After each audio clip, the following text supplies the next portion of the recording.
So just a quick note on the anger piece. So one of the things why it's so important to connect it to emotions is what we say about anger is not a stand-alone emotion.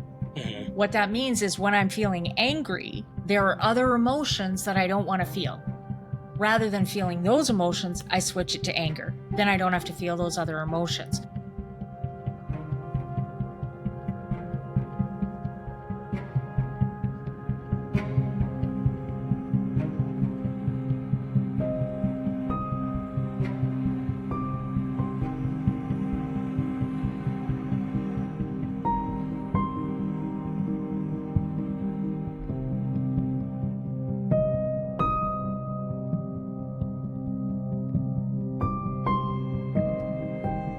All right, guys. Hey, welcome to another episode of the Mediocre Dads podcast, where being mediocre is a choice and you have to refuse to be mediocre every single day. I'm your host, Quan. I go by Q. And on this amazing episode, we are going to talk to an individual, which I think, again, all my guests are special, but each of one of them brings something different to the table. And when we have these conversations, it's obviously to help dads, to help parents, primarily our dads here, but also, to help the kids, because if us as parents are good and we can take care and we know what we're had a good head on our shoulders, we can take better care of our kids and our kids can be good. So we have this wonderful individual. Her name is Sabrina. I don't want to mess up the last name. Trobak. You bet, Sabrina Trobak. Yes, I got it right. Sorry. I sit there and some of these names, I'm like, okay, I'm going to say it 50 times in my head and hopefully that's correct. But we have Sabrina Trobak on here. And like I said, when we originally started talking, I think this was in March timeframe. I was like, man, really excited, right? Because you're a counselor or a therapist. And I was like, oh, you know what? I really want to have her on to talk to her. Because I had a lot of questions. I tell people all the time, selfishly, as being having a podcast and having these guests like you on, I get to ask all the questions that I would want to ask, just for free, because it's a podcast. Absolutely. And you have an expertise that I'm like, question for you, okay, hypothetically, so like selfishly, guys, I am going to ask my own questions, but I will ask questions that I think that all of you would have, and we'll just have a good time in this conversation. But before we get too deep into it, Sabrina, can you tell the audience a little bit about yourself, who you are, and what you do? Sure. So I am in northern British Columbia, Canada, which is northwestern Canada. I was a teacher for over 20 years, working Wow. mainly as a learning assistant teacher for kids, so kids who struggled with, academics, behavior issues, confidence, organization. But I also taught in the regular classroom setting as well. Taught in all three divisions: elementary, junior high, and high school. Towards the end of my teaching career, I was a school counselor, and I went to a workshop that was focused on a person's core belief, feeling not good enough, not important, not valued. And at the end of the 3-day workshop, I just thought, this is what I need to do. So I contacted the speaker. His name was Tony Martins, and we went back and forth for about a year, and he agreed to teach me his model of therapy. And so I quit teaching and moved back home to Fort St. John and started my own private practice here in 2010. Within 6 months of my agency being up and running, I had a waiting list and hated having to turn people away. So that's when I decided to write the book, Not Good Enough: Understanding Your Core Belief and Anxiety, just to provide a resource for people who can't access counseling, maybe aren't ready to really go to counseling, but want to start to learn a bit more. Gives them a bit of an opportunity to kind of look at things from a bit of a different perspective, looking at that core belief, not good enough. Yeah, that's awesome. I like that because a lot of people will get into your field and they'll be excited, right, to be like, hey, take on clients. And of course, I think it's a good and a bad thing, right? It's a good thing to have that you have all these clients, but it's a bad thing because that means you can only help the select few that you can truthfully help, because that you have time for, because you yourself still have to be a human being and have to be a person and have to do your thing. And so it's unfortunate for those who cannot get on your schedule and whatnot. So I think it's awesome that you wrote a book that definitely helps those to get kind of have a better understanding, like you said, get do the counseling, because again, it is I'm being in the military, right? I have access to we call it behavioral health, aka counseling and all the services, but there seems to be this, and I'm going to be hyperbolic when I say this epidemic of mental health crisis going on in the world. And so a lot more soldiers are seeking mental health, and it's clogging up the system, unfortunately. And so, someone who wants to get seen, it could take up to 2 months to get seen by somebody. And, you know, again, I I felt so. I'll give you a perfect real world example here is my brother.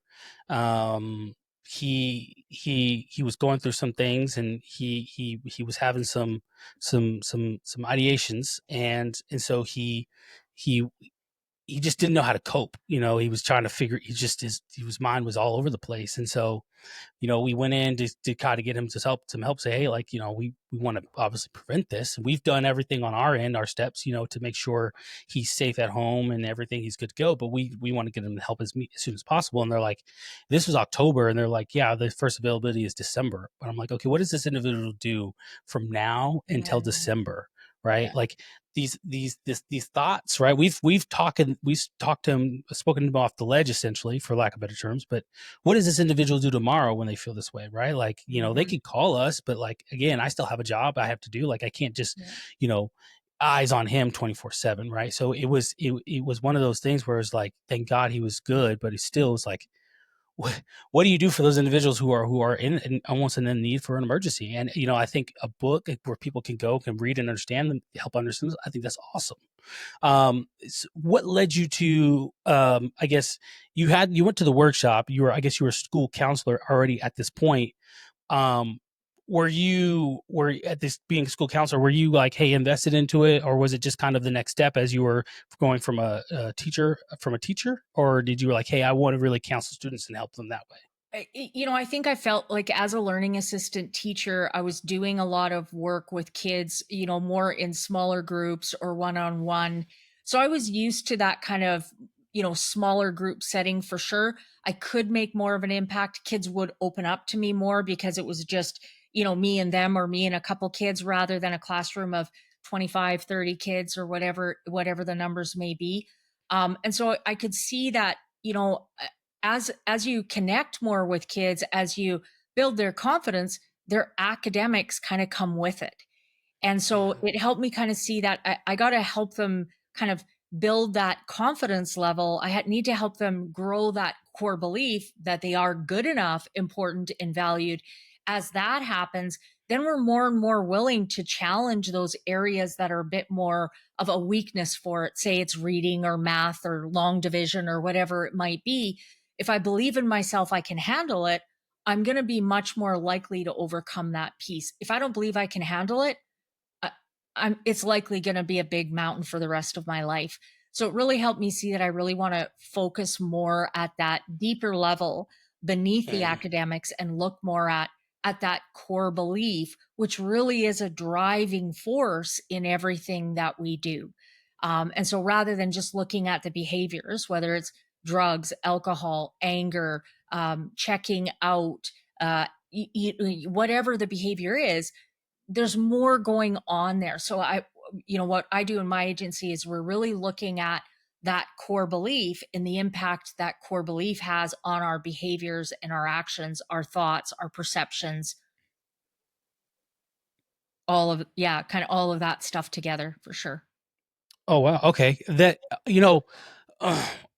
I did a resilience course in the military. And it was a phenomenal course. And one of the things that I learned, in particular, about and what we really harped on, was that core belief, right? And one of the things that I learned, or that I at least took from this course, was, we have this core belief. And so a lot of people, when talking to others, they'll, like you mentioned, they'll attack certain symptoms, but they won't attack the actual.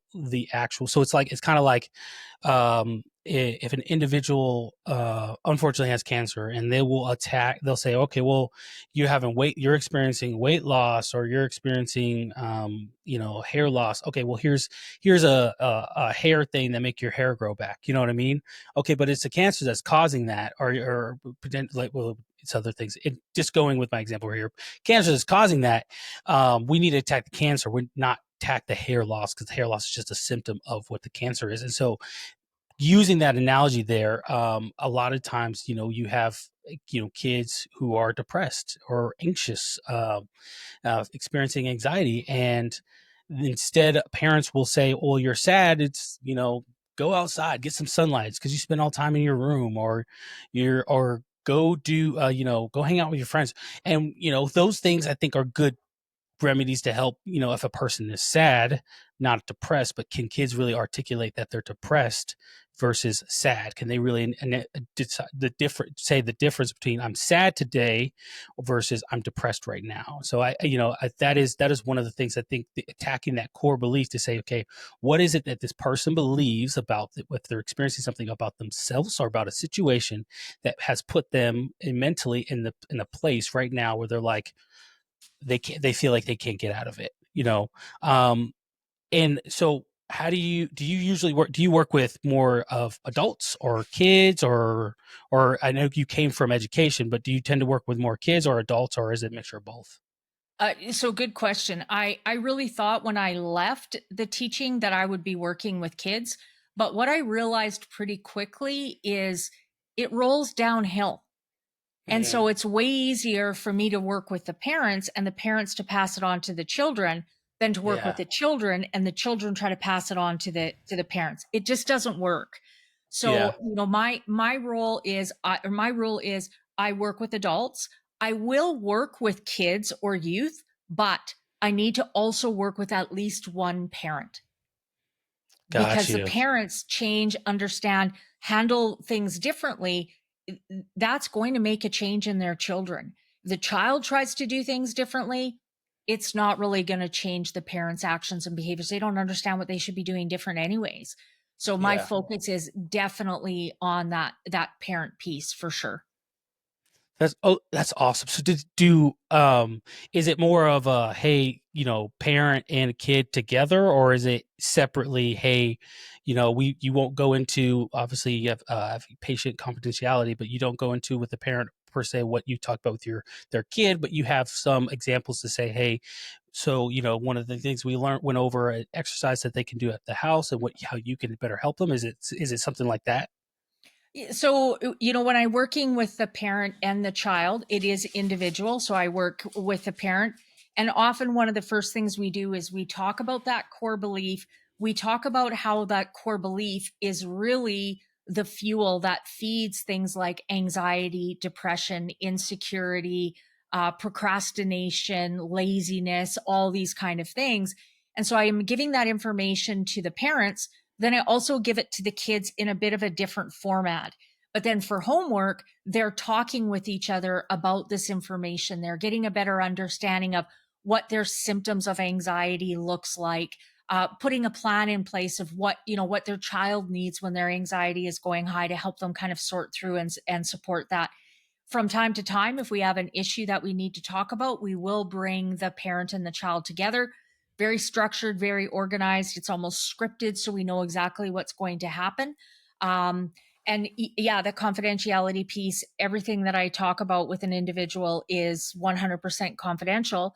That being said, there are many times where when I'm talking with the child, I'll say, geez, you know what? I think if your mom or dad knew about this, I think they would find it beneficial and helpful. How would you Mhm. feel if I actually talked to your dad about this specific piece of information?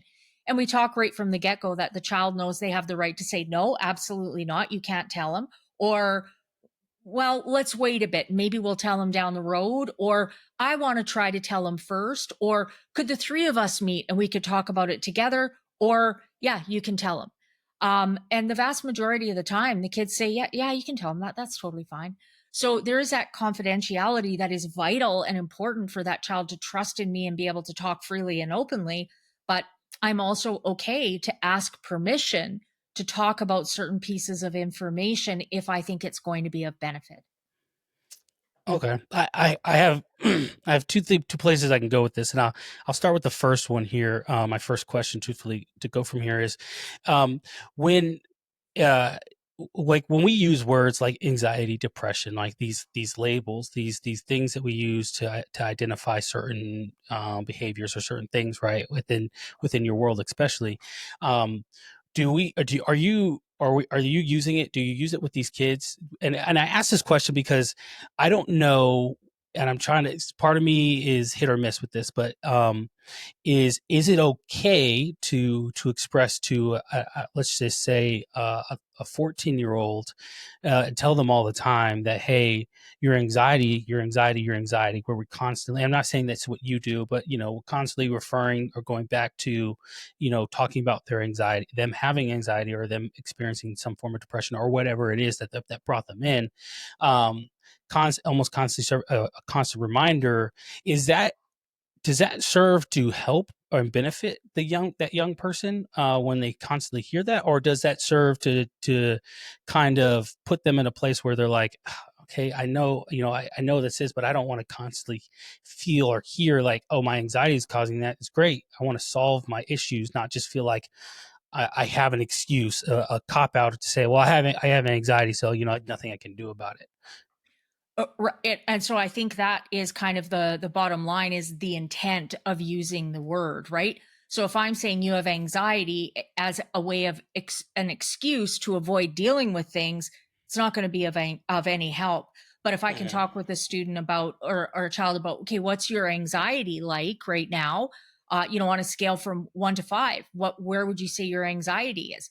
How do you know that? What's happening in your body physically that's making you feel like your anxiety is at a 3 or a 4 or a 5?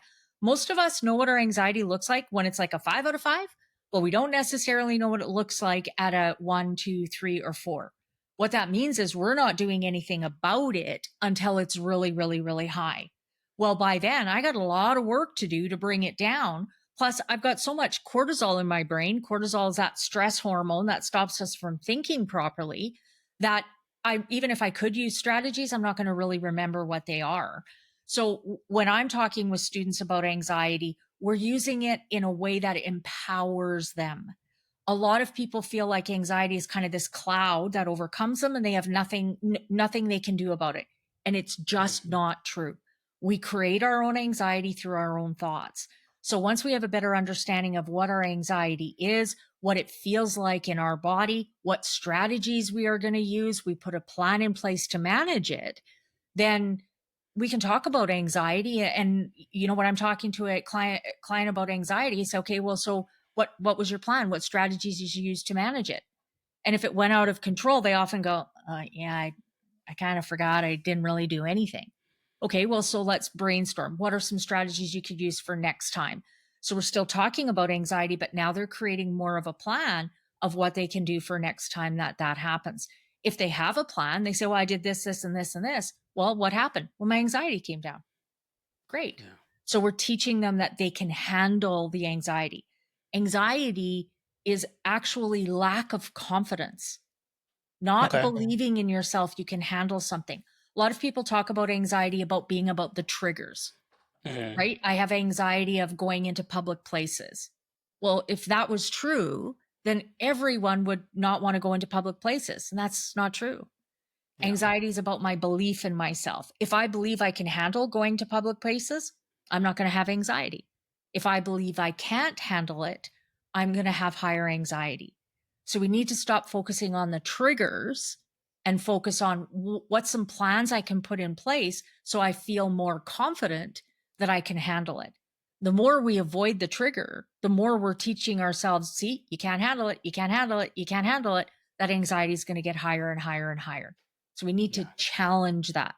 So if we're using anxiety as a way to empower someone and help them gain more of an understanding, that's going to be of benefit. If we're using it as oh, I can't do that, I have anxiety, then it's going to make it worse and worse and worse. Got you. And I asked that question because, um, over my 12 years in the military, um, things, again, as I mentioned early on, mental health has become more and more prevalent and utilized, which I think is a great thing. However, um, I, when I say this is not for everyone, but there are a small select few of individuals, especially in particularly in the military, who will try to game the system and to use it to just claim they have something in order to get the benefits of when they exit the military. And it's again, this is not everyone. There is select few individuals, but I say this because, or I ask that question because what I'll notice is there is a lot of people will, you'll be talking to somebody, and then for example, I have ADHD, and when I talk to somebody and like, yeah, I have ADHD, blah blah, it is what it is. This is how I navigate it to doing some of these things, whatever the case might be, and immediately a person will be like, oh well, I have ADHD too, and it's like, okay, I'm not a doctor. I can't tell you you don't have ADHD, but based off of our interactions, and me and my, really deep dive into ADHD. I have like 5 books on, like I say 5. I have more than that, but I've done a lot of research on ADHD because I have it, and then of course my oldest daughter definitely probably has it. But that being said, done a lot of research, and so when I'm talking to people and they say it, I'm like, okay, are you just saying that to be agreeable within the conversation, or do you genuinely believe you have this thing, or were you diagnosed with it? Again, not trying to get into the person's personal information, but there are times where you could tell that it's like, I feel like you're just saying that and you don't actually have it, but you're just saying it because you want that title, you want to have to claim the title. And so having seen that, I'm not, to be honest with you, a lot lately. It can make me, deter me for a lot of times when I'm talking to people and they're like, well, my anxiety. It's almost like they lie to themselves continuously to the point where they believe the lie that they've told. And it's like, okay, you didn't have this thing to begin with, but you have told yourself this every single day that you have this thing. And like you said, mentioned they use it as an excuse. Well, I can't do that because I have this. And so now you're at this point where you have to believe it. Everything in your worldview right now says, I have this thing, and this thing prevents me from doing certain things, and my life is completely ruined or changed by this thing. And so I asked you that question because, man, oh man, when I see that and hear that, sometimes I'm like, do you have that thing? Or are you just claiming that thing because it can be for a lot of young people, it could be a cool thing to claim, like, oh, I have anxiety and depression. Like, look at me, like, look at how I'm navigating life when I have anxiety and depression, and I have ADHD, or I have autism, or whatever the case, whatever the thing it is, right? I see a lot of people wanting to claim these titles for more attention seeking rather than actual having these things. So that's why I asked for young people in particular. I don't know if you have an input on that, but So I think attention seeking, but also avoiding responsibility, right? yeah, If I can pull out the anxiety card or the depression card or the ADHD card, I can avoid responsibility. yeah, And so playing the victim is a hmm, very common way to avoid responsibility. What generally when I'm talking with my clients, I say, if you are blaming, justifying, excusing, avoiding, denying, using anger, playing the victim, or gaslighting, you're avoiding responsibility. So when someone's doing those things to you, it's not about you, it's what they're doing to avoid responsibility, but also important for you to catch yourself when you're doing those things to stop and think, oh, what am I avoiding responsibility on?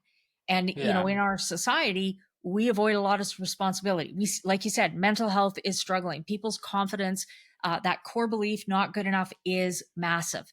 High levels of anxiety. If I don't believe in myself that I can handle taking responsibility, I'm not going to take responsibility. So then that has to look like blaming, justifying, excusing, avoiding, denying, playing the victim, anger, lying, right? All those pieces come into play as a way of avoiding responsibility. So yeah, it definitely is this kind of almost get out of free card that I can pull whenever I want. So I can step back out and use it as an excuse to not do what I need to do. When I'm working with people and clients, that's not what we're doing. We're challenging them on that, saying, no, no, okay, so you have anxiety. So what are you going to do about it? How are you yeah. going to challenge yourself through it? For sure. I love that. And it is, again, it's one of these things where I think I'll give you this example. So I'm a big fan of tough love, and I'm a big fan of tough love because I like how it forces it generally, if depending the person, but for me in particular, when tough love was shown to me, especially when I first joined the army, and that was the leadership style, it forced me to internalize things that I never internalized before. Of okay, I did this thing and I thought I did it to the best of my ability, and it was great. But it turns out that the person that had in charge of me supervisor says, actually, you didn't. This is where I saw you slacking or what you didn't do, blase, blase. And, hey, you need to tighten it up, or else type thing, right? And I love that because it forced me again to internalize, say, okay, what did I do? What step did I take? Every step that I took, okay, I didn't do this. Okay, this is where I did mess up. Okay, I need to improve here. Okay, if I want to be a better leader one day in his or her shoes, okay, what did they do? And okay, boom, and I'm able to have this almost this inner dialogue with myself to help improve myself overall, which then builds my confidence because the next time the task is given to me, okay, cool. This is what I'm going to do. Again, I may not do it perfectly, but there's some improvement there, and I've always loved that, right? Where there's always this lesson through everything that you do, this life lesson in everything that you do, where then everything, I don't want to say everything becomes a lesson, but truthfully, almost everything can become a lesson where you're always learning, and not only about yourself but around the people around you. And again, it's the thing I've noticed is not it's not for everybody. I definitely can tell it's not for everybody. But for me, I love that leadership style and that style of learning about myself and others around me.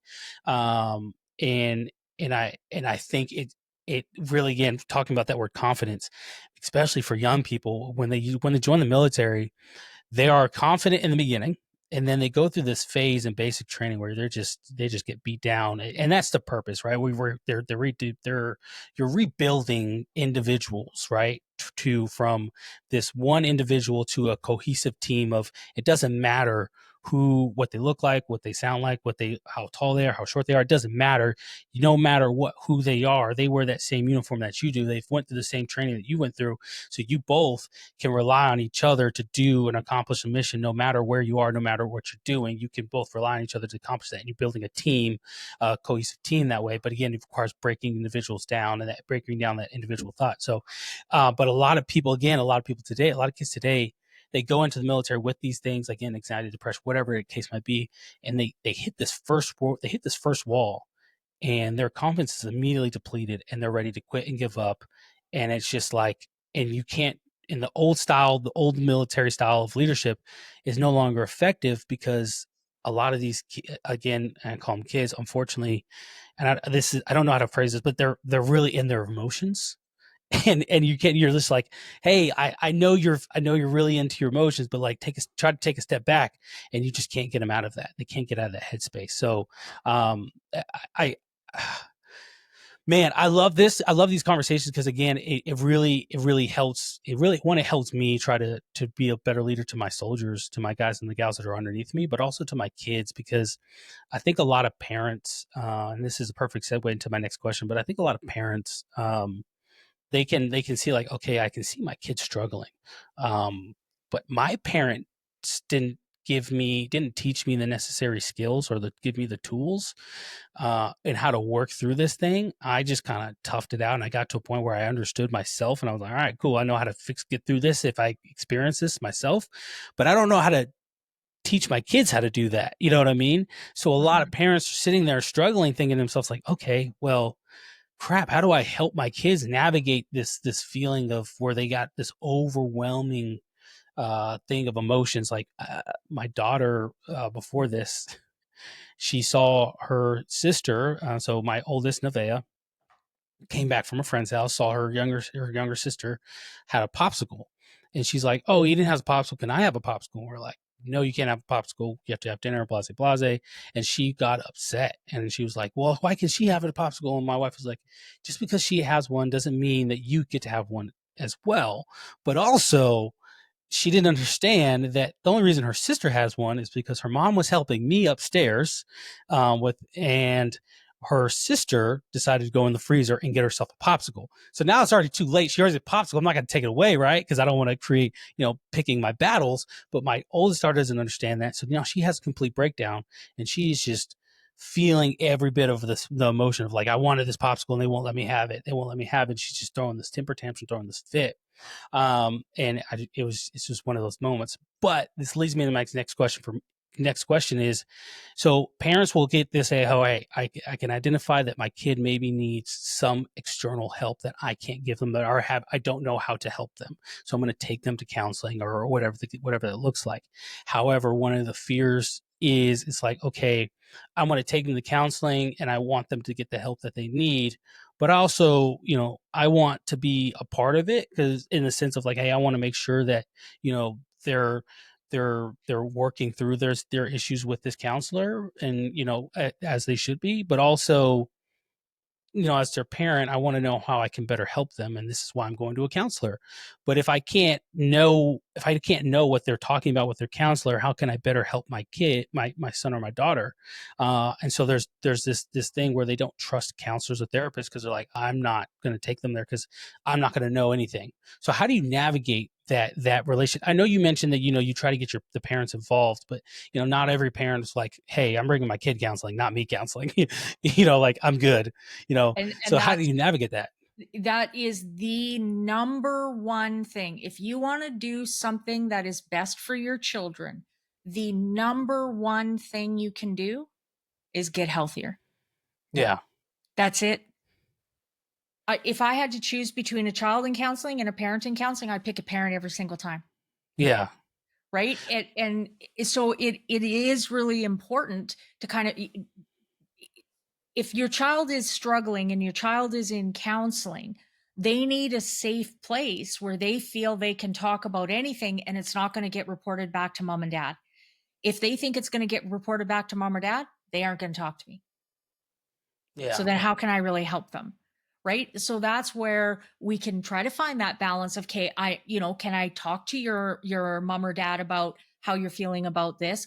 But this is also where it's really important. If you're sending your child to counseling, you have an idea of what's going on for them. And Yeah. so I can have a conversation with the parent and say, what's going on? And they say, well, they're having a lot of temper tantrums. They're, they're refusing to do their homework, whatever it is. Okay, so let's talk a bit about that, how you're handling those things, and let's look at what we can do differently. I think kind of like you said about tough love, I think we have to be very careful about that. I think, military is military and dad and kids.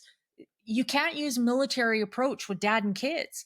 It's going to cause disconnection, right? I think it is important to be blunt, open, and honest. I think it is important to challenge, but we always have to look at the end of my conversation, was there a connection still with my child? Did I damage that connection or did I make it healthier? If I damage the connection, you're going to have problems. Yeah. Right. So even your older daughter coming home and not getting a popsicle, I mean, I get it. That would suck. I come home from my friends and my sister's got a popsicle and I don't. Even just validating that and saying, well, how do you feel about this? Well, it sucks. She gets one and I didn't. Yeah, you're right. I can see how you would feel like that right now. For sure. It makes sense. But we're going to have supper in a half an hour. So it doesn't make sense for you to have a popsicle right now. But I appreciate you telling me what you were thinking and what you were feeling. So I'm still connecting. I'm still validating her emotions, but I still have the boundary of no popsicles before supper. Yeah. Right. But we often kind of go from one extreme to the other. Okay, have a popsicle or no popsicle, but no real understanding. You got to remember, like you said, your daughter's 7. Yep. There's not a lot of knowledge in there. She's got 7 years of experience. That's it. Right. So no popsicle and her sister has a popsicle. That's like major issue for us, right? That would be like 4 days until payday, and we got 3 bills coming through, and that's about the equivalent of how severe that kind of crisis is for her. So we always have to kind of remember that they're thinking from their capacity of knowledge, which is very different from ours. And so I think the number one thing we have to remember as parents is connection. Connection, connection, connection. If we are connecting with our kids, they're gonna figure it out. They're gonna stumble, they're gonna have problems, they're gonna have issues. But if they feel like they can come back and talk to us and we are gonna listen and hear them, then that connection piece can help them get through just about anything. But that connection, again, can't be, okay, well, you don't have any consequences, you don't have any rules, you don't have any boundaries. That's not good either. Kids like rules, they like boundaries. It takes effort. It takes effort Yeah. to say, no, you can't have a popsicle, right? It's Yeah. easier to just say, oh, go have a popsicle, fine, right? But it Yeah. takes effort to do that. But our kids like that because it means you're putting the effort into your relationship. It means they're important to you. That's important. So it's often about even just that presentation. How am I handling this? Do I come off as I'm irritated, I'm frustrated, I'm overwhelmed, I'm impatient, I don't have the time for this? What's that message to your child? You're not good enough, you're not important, you're not valued.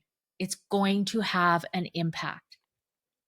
Yeah. Well, so I think for me, and we'll use me because I brought it up, but it is for me. The frustrating part was the temper tantrum. I tell my kids all the time, like, hey, like crying is one thing, right? Crying because you're upset, I totally understand. I get that, right? Like adults cry because when they're upset and when it's too overwhelming for them, right? But throwing a temper tantrum, and a temper tantrum for me, especially what I've seen from what it looks like for my daughters is, and when they see this when they're older, I love you guys so much. Please understand, I love you. But what a temper tantrum looks like is it's the yelling, or the yelling in the sense of I'm crying, but I'm crying loudly for it to be heard.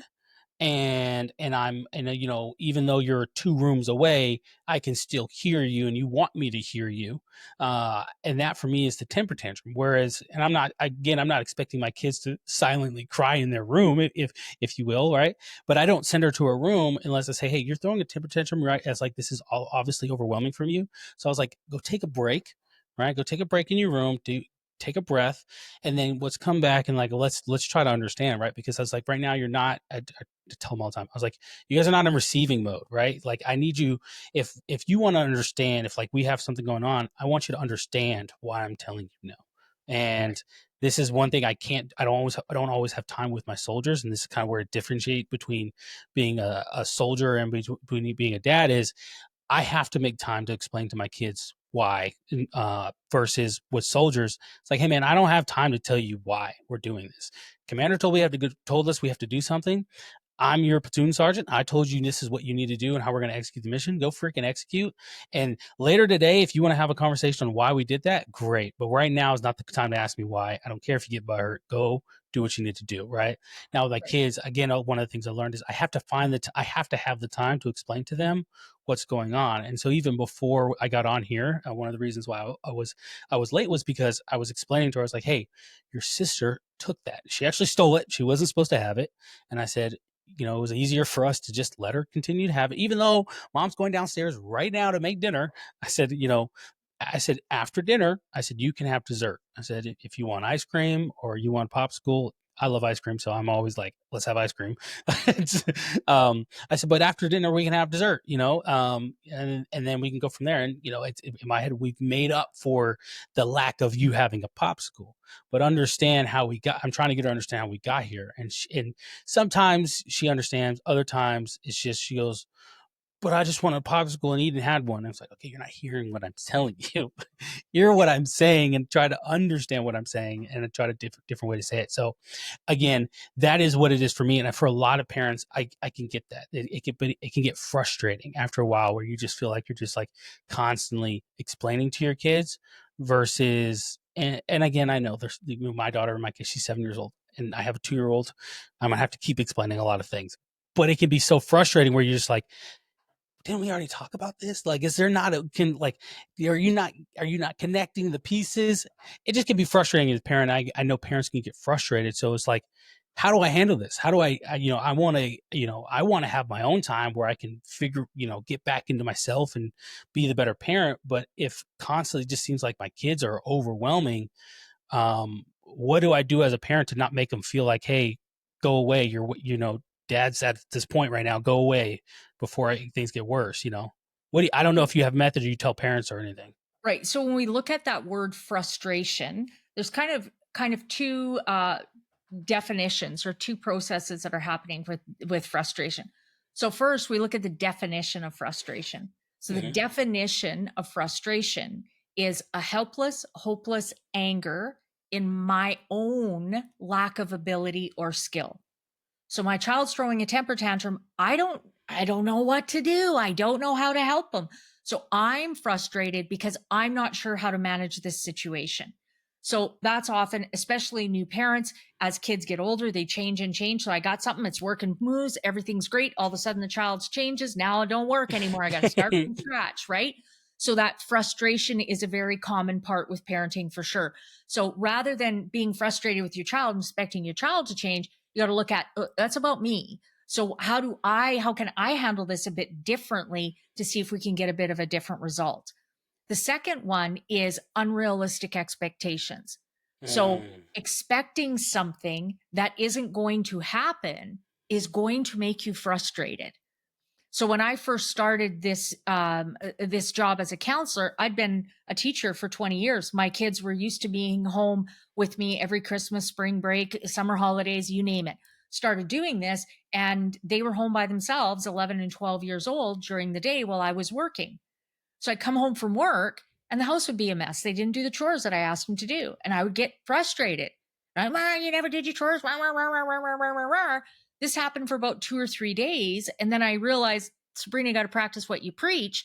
And I realized I was getting frustrated because I was expecting them to leave the house as clean and tidy as I leave it. Well, they didn't do that when I was home, let alone when I wasn't home. Right. So it's totally unrealistic. So I got to the door and I'd say, okay, remember, Sabrina, the house is as clean and tidy as an 11 and 12-year-old boy would leave it. And I'd walk in, they'd have a couple of their chores, things done, but not all. So we take 10 minutes, we get it tidied up, organized. They're still accountable for their behavior, but no relationships were damaged. And then we move on about the evening, right? Yeah. So those real, if your daughter's throwing temper tantrums fairly significantly, expect, yep, she's going to throw a temper tantrum. And then when she does, you're like, yep, this is what I expected. And if she doesn't, you appreciate it a lot, and go, wow, she didn't throw a temper tantrum that time. You can acknowledge it more. So you still need to put things in place to help them address that. You need to set the goal of no temper tantrums. But for right now, I maybe need to expect that, yeah, there's going to be temper tantrums. If you've seen the behavior happening consistently in the past, expect that it is going to continue to happen in the future. Yeah. I generally say once you see that behavior change consistently for a minimum of 3 months, then you can start to change your expectations. But unless it's happened for a significant period of time, consistently, expect that behavior is going to continue. So those two things in itself can really help bring your frustration down. The more you bring your frustration down, the more you're going to be able to figure out what's going on with my child. How do I help them kind of sort through and figure this out? Kids are allowed, at their age, they don't know how to regulate their emotions. Yeah. Right. And so there is going to be temper tantrums. That's part of the growing process. But I think it is okay to say, you know what, you're really overwhelmed right now. Go in your room, maybe there's a few activities, listen to music, do some coloring, play with Lego, whatever it is. It doesn't have to be punishment. Go to your room. It's, you need to calm and settle, go spend some time in your room, do something quiet. When you're ready to talk about this, come out and let me know and we can have a conversation. And often that helps them kind of slow down and calm down a little bit. When they are in that temper tantrum phase, they've got so much cortisol in their brain, they cannot think properly. It's like you've probably gotten into an argument or a fight and you kind of blurt something out. And then like an hour later you go, I probably shouldn't have said that. Yeah. That's cortisol. But no, we can't use logic and reason. We don't understand consequences. We can't sequence events. We can't connect to emotions, memory. They're all significantly impacted. So trying to talk to someone who's having a temper tantrum, you're better off to bang your head into a concrete wall. Yeah. You need to take a break. And usually what we recommend with high levels of cortisol, minimum of 20 minutes, 20-minute break, let that cortisol level settle back down, then go in and try to have a conversation. That can be much more effective for sure. I love what you said because there's a lot of different beliefs and understandings of how we should as parents navigate being parents and those tough times like kids throwing a temper tantrum. um there's different beliefs of how to handle that, and a lot of it tends to lean into the idea of gentle parenting, and whatever the case might be. Not my goal here is not to get into gentle parenting, but what I want to talk about in particular is how you mentioned is like, hey, you they need the time to calm down. So if that means, hey, going to their room for 20 minutes maybe to calm down, it doesn't mean, hey, you're stuck in your room until I get tired. No, it means, hey, just go to your room, or go to a different place, right, where it's not right here, right? If we're in the living room, maybe she has her own, we call it her office. It's not an office, but it doesn't it's she calls it her office, right? Because she sees dad's office. So it's like, Yep. go to your office, go draw some pictures or something. Yep. Obviously you're up, she's still upset, and I'm saying I still expect her to be crying or being upset about it. But I want her to calm down. Now, there is this counter belief that's like, well, if you send your kid away, they're going to grow up with the belief, or the mentality is if every time something gets hard, or they're going through something, they have to go experience this by themselves. And so as parents, we should be sitting there with them, going through this process, letting them basically scream their heads off in our faces until they feel like they're ready to calm down. Where I don't see that to be effective right now. For a 7-year-old, I don't see that to be effective. I would say even six and up above, I don't see that to be effective.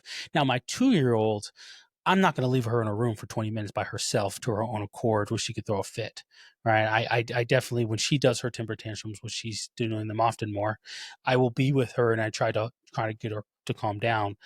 But my 7-year-old, I'm like, hey, go take some time, take some breather. You need to do some breaths. I tell my kids, because I was the same way. My parents would send me away for as long as I was crying, I was in my room, right? So as long as we were crying, we were in our room. And this is not a hit on my parents, but this to give context is, I remember I could be in that room crying for like an hour plus, just because by that time I don't even understand. I don't remember why I'm upset. I don't remember why I'm sad. And so I would tell for my kids, I'd be like, hey, I'm not going to send you to your room where you can cry to your room for an hour. You don't even know why you're upset anymore. Right. I'm going to give you some time to try to calm down, because I need, like I said, the biggest thing for me is to be in receiving mode. So my question here though is it a wrong or right answer to say, hey, maybe go to your room, or go do this for 20 minutes over here, right? I don't want the room to be seen as purely as a punishment, but like, is it wrong to say for parents to send their kids to their room for them to kind of get readjusted, or do parents need to go sit there with them and be like, all right, well, whenever you're ready to calm down, we can have this conversation? Yeah, we're really good in our society at swinging from one side of the pendulum to the other, and Yeah. neither are great. We need to find that balance in the middle, right? So go to your room. I don't want to deal any emotion, no emotions, suck it up, all that kind of stuff. It's not good, right? Yeah. But the other of, you need me to regulate your emotions because you can't do it on your own, that's Yeah. not good either, right? So that balance in the middle is, making a plan with your child and saying, okay, when you get really overwhelmed, what are some things that you like to do? Well, I like to listen to music. I like to color. I like to play on my little keyboard. Okay, so where do you want to do those? Well, I like to do them in my room. Okay, good. So when you're feeling really overwhelmed, I'll remind you and ask you if you want to go and do one of those activities. So it's not punishment. You're going to a quiet space to calm yourself down, play your music. You're not banished there forever. When you're feeling calm and ready, you can come out. Might be 2 minutes, might be 8 minutes, might be a half an hour, Yeah. right?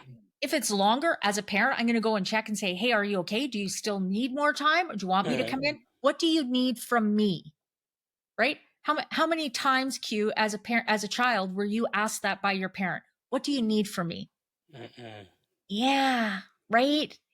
And so we need to acknowledge that, and be okay to ask that. Do you need me to give you a bit more time? Do you want me to come and sit with you and talk to you about what's going on right now?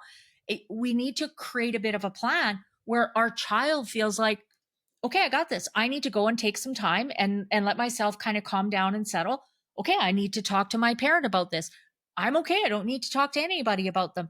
That's building confidence. Banishing them doesn't. You're not good enough, you're not important, not valued. Needing to be there with them because I have to be there with them to feel their emotions because they can't feel their emotions without them. Not good enough, not important, not valued. I don't think you can handle doing this on your own. I need to be here with you. Neither of those are great. Sometimes it is, Mom, I just need a hug, or Dad, I just need a hug. Okay, well, come on over. I'll give you a hug. Absolutely. Right. Yeah. But they are figuring out what they need as opposed to me as a parent telling them what they need. Yeah. One of the big issues we need to do with our kids is we need to talk more about emotions. Yeah. We don't talk about emotions, don't talk about emotions, don't talk about emotions. And then they explode with emotions and we get angry because they're exploding with emotions. Well, yeah, they can't come and say, Mom, I'm feeling sad or lonely, or Dad, I'm feeling angry and disappointed and frustrated. Right. So part of what we have to do is talk about emotions. But if, as a parent, I don't like to talk about my emotions, I can't let my kids have their emotions. Because what happens as soon as your child feels emotion? Creates emotion in you. Yeah. You don't want to feel your emotions, so you need to make him feel better, right? It's no big deal. It's just a popsicle. Go to your room, whatever it might be. We can to just we're teaching them to suppress the emotions. Yeah. Where if I can say, "What are you feeling right now?" and they can tell me, "Well, I'm feeling angry, frustrated, and betrayed." Okay, makes sense that you're feeling those emotions. Now they Yeah. get them out, right? But we Mm. don't really, and if you don't talk to your kids about emotions and now you ask them what are they feeling, what are they going to say? I don't know. Yeah. Oh. And it's probably valid, right? I don't know is a great catch. Oh, I heard that so much as a junior high teacher, right? It's the I don't know, I don't know, I don't know. It's the great catch all to just excuse yourself to not have to answer. Mm. And so when we're talking with kids, one of the things we do is we recommend using an emotions list. As an adult, if I've spent 20, 30, 40 years pushing down and suppressing my emotions, and now I have to think about what I'm feeling, I might come up with one or two, but I don't even know what all the emotions are. But Yeah. if you get an emotions list and look at that emotion, those emotions that you are feeling, you will know them as soon as you see them on the page. So I have emotions list in my book. I have one on my website. There's hundreds of them. Take them. I always tell my clients, print off 10 copies of them. Put one on your fridge, one in your bedroom, one in your car, one in the living room. Put them around your house where they're just common part of our accessory. If I'm feeling something, pick it up and look at it, see what we're feeling. With kids, though, we have to start more third person. So for me to even say, I'm feeling sad and lonely, I feel emotion. If I'm not good at feeling my emotions, I can't even say that. So that's why I come up with a I don't know. Mm. But if you ask me what I think someone else is feeling, that's a bit safer. So when you're reading stories to your kids at night, ask them, "Ooh, what do you think that character is feeling?" They're going to be more likely to tell you what the character is feeling. They don't really know what that character's feeling. What they're telling you is what they would feel if they Mm. were in that situation. You're watching a show, pause it. Ooh, what do you think they're feeling? You're in at the park and a kid's throwing a temper tantrum. Ooh, what do you think they're feeling? Start talking about emotions more, then you can turn it more to them. What are you feeling?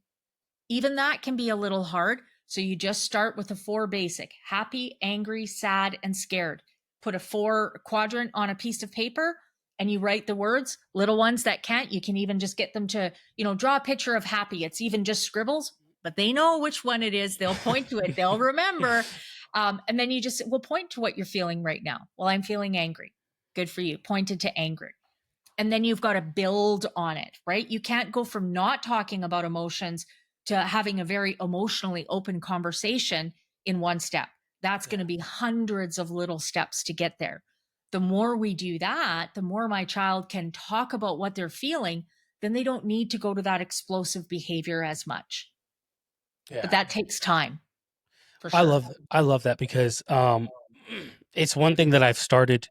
I started doing this when she was 5, and I would be like, hey, I was like, all right, you got a lot going on, feeling a lot. I was like, so I'd be like, hey, what's going on? Where are you at right now? And she, she gave me the, I don't know, I'm just, up, and goes right back to whatever it is that got her, we got here, how we got here in the first place. And it's like, hey, we're not here to talk about that just yet, but let's talk about where you're at right now, because you're feeling something right now. And I said, we need to know, I said, you need to know what that feels like. So when that comes up, you understand that feeling and you're like, okay, cool, I'm starting to feel sad. And then from there, we can hopefully get to a point where you can tell them, Dad, I'm feeling sad or I'm feeling angry right now because, it doesn't seem fair that Eden always gets the pops, or Eden always gets these things that I never get. And you guys always tell me no, right? Where I can hear that, right? Like, I'm like, cool. Okay. Now I understand where you're coming from. Okay. Now let's hash this out. Let's figure this out. Right. And, you know, she sometimes, there are a lot of times where she tells me still that I don't know. She's like, oh, but I don't know. I'm just here basically. I'm just existing. And Yeah. I'm like, and I'll tell her, I'm like, okay, well, let me tell you how Dad's feeling right now. And I'll be like, Dad's upset because, when I was trying to explain to you why we can't go to the park right now, because it's 7:30 at night, and you guys have to get ready for bed. Your bedtime's at 8, 8 or 8:30, depending how fast we can get bedtime started. But it's like, yeah, it's your bedtime, and so like the ask to do the park should have been an earlier on thing. And I understand maybe you didn't think about asking about the park, but let's plan a time where we can go to the park maybe tomorrow or the next day, right? Like, and I try to express that to her, and I'm like, hey, but starting with the point of, hey, I was upset because you wouldn't let me talk. You just threw yourself on the ground and started screaming because we couldn't go to the park.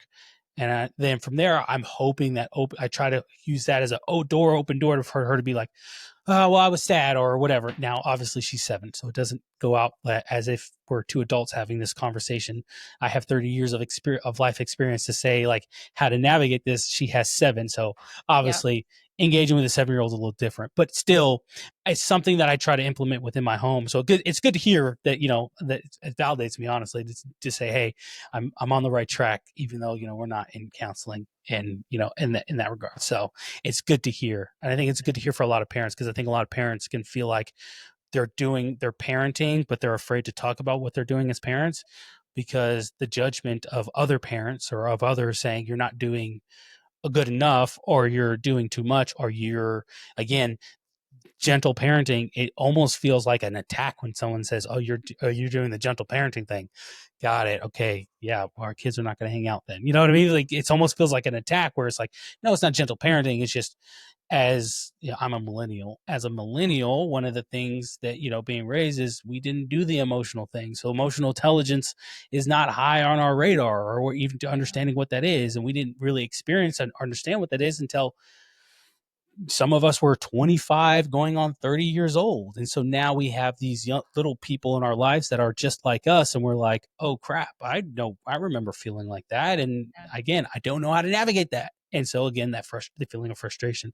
So I think it helps, obviously, a lot of millennials. I think this is why with their parenting style is more of like that emotional based learning, what emotional intelligence is, because they want to give their kids what they didn't have, which was, hey, I want you to understand your emotions, and I want you to be able to talk to me about them, so we can help you. I can help you, but also understand that that doesn't give you the right to do whatever you want. That doesn't give you the right to go and punch Dad in the face because you were feeling upset, and then there's, as if there's no consequences. So I think Or that's a big that thing. life doesn't end because you have emotions.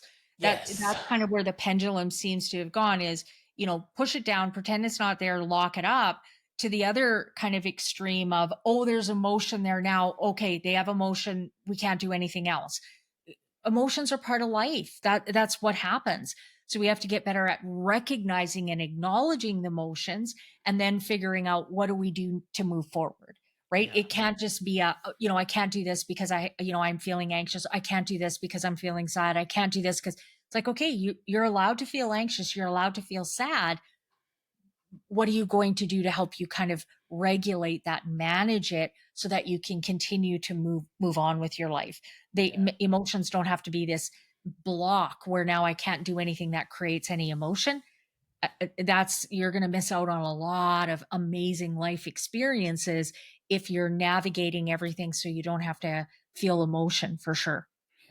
I like what you said in towards the beginning of this episode, which was connection, right? It's always about making sure that connection is still there to still exist.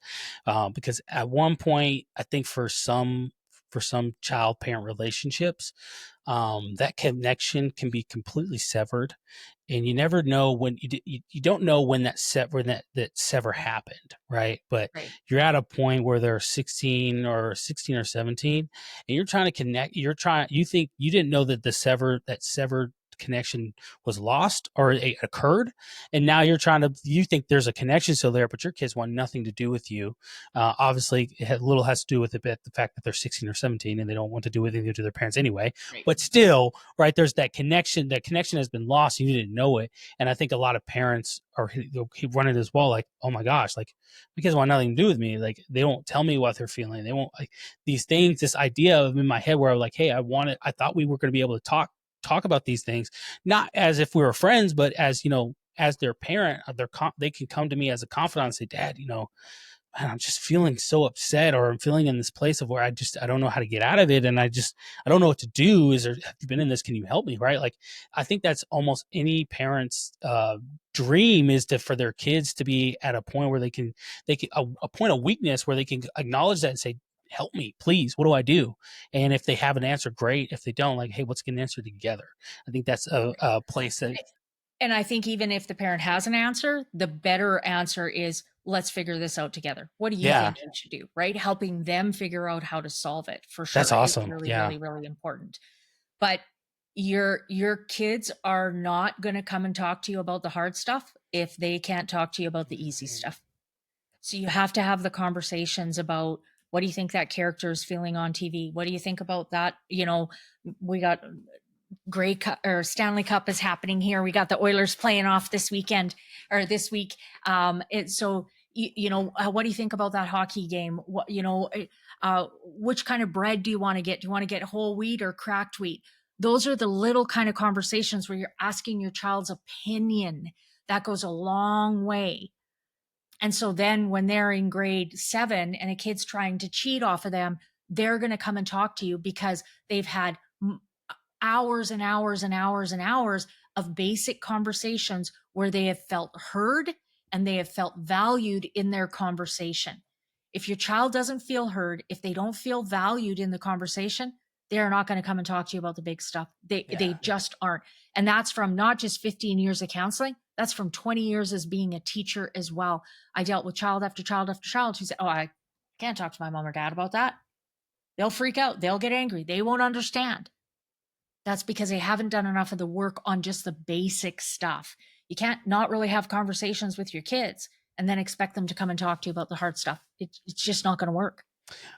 I completely concur, man. I love these conversations because, like, truthfully, the master's program that I'm looking into getting into is Christian counseling, and I have a passion that I want to be a youth pastor, and so I want to get into, I like understanding people. And so for me, getting my master's of Christian counseling is just a way to better understand people and how to navigate those emotions. Cause again, I don't know if you could tell, I was never really taught on how to navigate emotions and what that looks like. I have a first go-to emotion, which is anger. And so doing the podcast and then talking to other parents and talking to people who have a specialty such as yours, I have gotten to the point where I'm like, oh gosh, okay, like I need to put more tools in my tool bag where I can use these in different moments with my kids, and that's helped. But I also want to be able to help other parents, other kids as well, because I think, I'm a 30-year-old man who I was fortunate to join the military, and the military was a place in which I was able to learn a lot of things through making a lot of mistakes, and it was almost a safety net for me to make mistakes, if you will, versus being out in I'll call it the real world, where if you make that certain mistake, you could get fired, and then you don't have a job, and you lose, your livelihood or whatever the case might be. And so I've been fortunate enough to learn these things through the military, but I know there are other kids, there's young people out there who didn't join the military, who are older than I am, they're like still trying to figure this out. And it's like, and I'm like, oh wow, like I thought you would have figured this out, but you haven't, which is no hit on you, but I want to help you. Let me try to help you. And it's one of the reasons, again, why I want to get into why I think it's such a great profession to get into. Very demanding. It can be very demanding, obviously, but I think it's a great profession to get into. And I think you are doing what you're doing is amazing, because I think it doesn't, it not only, you know, it helps, not only helps, you know, the parents, but obviously helping the kids. Because again, as I said in the beginning, if the parents are good, then we have more room in our cup, if you will, to give our to pour into our kids, to make better kids, at one point making better adults, and adults who are functioning members of society, rather than just basket cases of just like, I can't handle the world around me. So Right. I think that's one of the biggest things. So just a quick note on the anger piece. So one of the things why it's so important to connect it to emotions is what we say about anger is not a stand-alone emotion. Mhm. What that means is when I'm feeling angry, there are other emotions that I don't want to feel. Rather than feeling those emotions, I switch it to anger. Then I don't have to feel those other emotions. So when you're feeling angry, get an emotions list can be really, really helpful. You think, oh, I'm feeling really angry. You read through the list. Oh, I'm feeling unheard. I'm feeling lonely. I'm feeling taken advantage of. I'm feeling unappreciated. I'm feeling disconnected. Guess what happens? Anger goes away.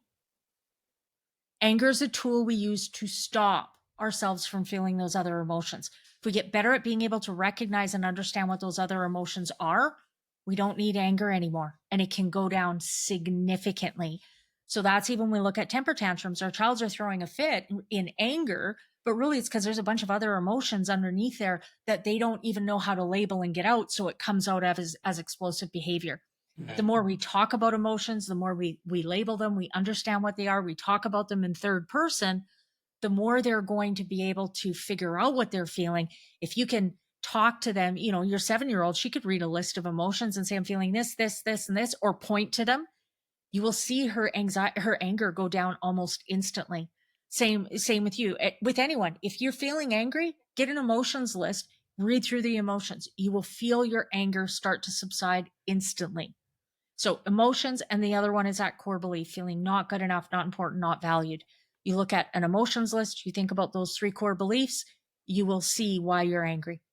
Once you Man, understand, then you can do something about it. that's amazing. Look, I was gonna say, you know, you're giving out my secret here. Okay, I'll be totally frank. I transparency here. I'm fully aware of when I'm angry. I'm like, there's like 15 other things that I'm feeling right now.